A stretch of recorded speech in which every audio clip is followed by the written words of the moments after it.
தமிழக முதலமைச்சர் விஜய் அவர்களின் கொல்லூர் மூகாம்பிகை கோவில் தரிசனம் சமூக வலைதளத்தில் ஒரு மிகப்பெரிய பரபரப்பை உருவாக்கியிருக்கு. தேர்தல் வெற்றிக்கு அப்புறம் அவர் இந்த கோவிலுக்கு தரிசனம் நடத்தினதுக்கு பின்னாடி ஒரு முக்கியமான அரசியல் வரலாறு இருக்கு.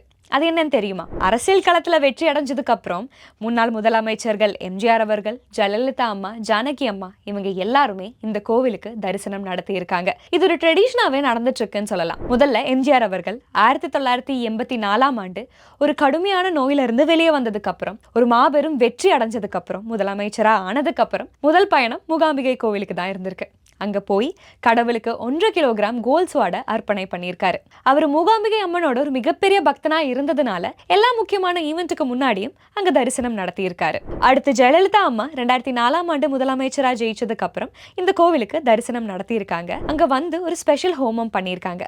அதுதான் சண்டி ஹோமம். இந்த ஒரு ரிச்சுவல் அவங்க நடத்தினதுக்கு அப்புறம் அந்த கோவிலோட மிகப்பெரிய வரலாறு அது மாறி இருக்கு. இப்ப இந்த பாரம்பரிய ட்ரெடிஷனை ஃபாலோ பண்ணி விஜய் அவர்களும் மூகாம்பிகை கோவிலுக்கு தரிசனம் நடத்தி இருக்காரு. எம்ஜிஆர், ஜெயலலிதா இவங்க வழியா தான் நானும் பயணிக்க போறேன், அடுத்த எம்ஜிஆர் நான் தாங்கிற மாதிரி தான் எல்லா எலெக்ஷன் கேம்பெயின்லயும் விஜய் அவர்கள் பேசியிருக்காரு. அப்படி அவரோட வெற்றிக்கு அப்புறம் டெல்லி பயணம் முடிஞ்சு முதல் பயணம் இந்த கோவிலுக்கு தான் இருந்திருக்கு. இதுக்கு பின்னாடி ஒரு திட்டமிட்ட அரசியல் ஸ்ட்ராட்டஜி, அதாவது எம்ஜிஆர் அவர்களோடதும் ஜெயலலிதா அம்மாவோட சப்போர்ட்டர்ஸ் எல்லாருமே விஜய்க்கு வரணும், அதுக்காக தான் இவர் இதெல்லாமே பண்றாருங்கிற மாதிரி ஒரு பார்வை இருக்கு.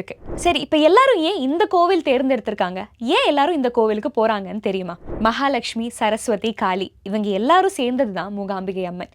இந்த கோவிலுக்கு ஒரு மிகப்பெரிய சக்தி இருக்கு.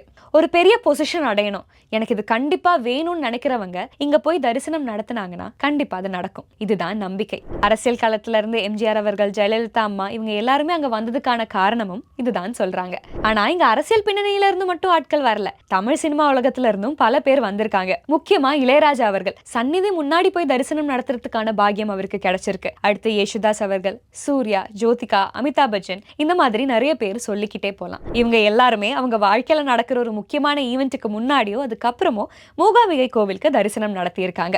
அப்படி இதே வழியாதான் விஜய் அவர்களும் தரிசனம் நடத்தி வழிபாடு பண்ணியிருக்காரு.